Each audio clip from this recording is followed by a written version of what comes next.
बहुत समय पहले जब पृथ्वी पर मानव सभ्यता अपने शुरुआती चरण में थी, जंगलों में अज्ञात शक्तियों का वास था। कुछ दैवीय शक्ति और कुछ राक्षसों का भी वास था। कहा जाता है एक रहस्यमय राक्षस जिसका नाम कालनेमी था, उसे स्वयं महादेव ने एक गुफा में बंद कर दिया था। वह तब तक उस गुफा से बाहर नहीं निकल सकता जब तक कोई मनुष्य स्वेच्छा से उसकी मुक्ति का प्रयास न करे। एक दिन गांव के कुछ युवकों ने साहस दिखाने के लिए उस गुफा में जाने का निर्णय लिया।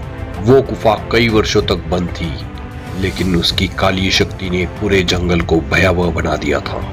जब वे गुफा के भीतर पहुंचे तो चारों ओर अंधकार था। अचानक एक तेज गर्जना हुई और पूरी गुफा कांप उठी। कौन हो तुम जो इस शापित गुफा में प्रवेश कर रहे हो? एक भयानक आवाज ने उन्हें रोक दिया। डर के मारे कुछ युवक पीछे हट गए, लेकिन कुछ लोग साहस से आगे बढ़े और बोले, हमें सत्य जानना है। क्या तुम वही राक्षस हो जिसकी कथाएं हमारे पूर्वज सुनाते आए हैं? हाँ, मैं कालनेमी हूँ जिसे हजारों वर्षों से गुफा में कैद कर दिया गया था। अब तुम आए हो तो मैं मुक्त होने वाला हूँ। पर हम तुम्हें मुक्त नहीं कर सकते, तुम एक दुष्ट आत्मा हो, एक युवक बोला। लेकिन कालनेमी ने छल का सहारा लिया।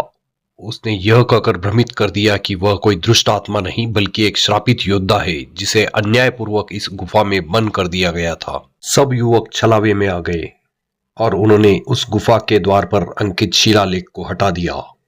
जैसे ही शिलालेख हटा, अचानक एक विशाल कायाकृति प्रकट हुई। उसकी लाल आंखें अंगारों जैसे जल रही थी, उसके शरीर से धुआं निकल रहा था और उसका विकराल रूप देखकर सभी युवक कांप उठे। धन्यवाद मूर्ख मानव। उसकी मुक्ति के साथ ही जंगल का वातावरण बदलने लगा।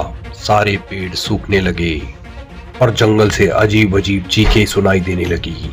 गांव के बुजुर्गों ने उन युवकों को फटकार लगाई और कहा, तुमने बहुत बड़ी गलती कर दी बच्चों। वो कोई शापित योद्धा नहीं बल्कि राक्षस का अधिपति है। उसे रोकने का केवल एक ही उपाय है, हमें महर्षि अगस्त्य के पास जाना होगा। सारे युवक अगस्त्य ऋषि को मिलने की योजना बनाने में लग गए।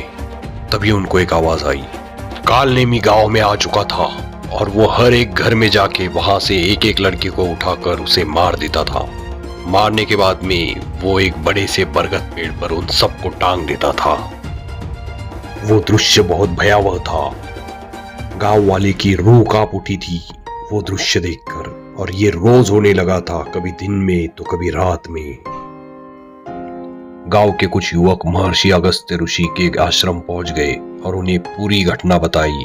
महर्षि ऋषि ने गंभीर स्वर में कहा, तुमने एक महान संकट को जन्म दिया है। कालनेमी को रोकने का केवल एक ही उपाय है, उसे उसी गुफा में पुनः कैद करना पड़ेगा। लेकिन यह कार्य इतना सरल नहीं है। इसके लिए एक दिव्य अस्त्र की आवश्यकता होगी, जिसे प्राप्त करने के लिए तुम्हें सिद्धाश्रम जाना होगा। घने जंगलों की यात्रा पार करके वे युवक सिद्धाश्रम पहुंच गए।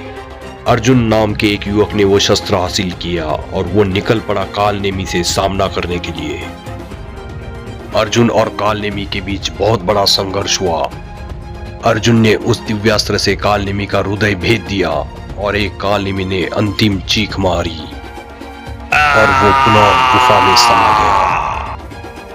इस बार महर्षि अगस्त्य ऋषि ने गुफा पर एक शक्तिशाली यंत्र स्थापित कर दिया, जिससे अब कोई उसे खोल न सके, और दरवाजा बंद कर दिया।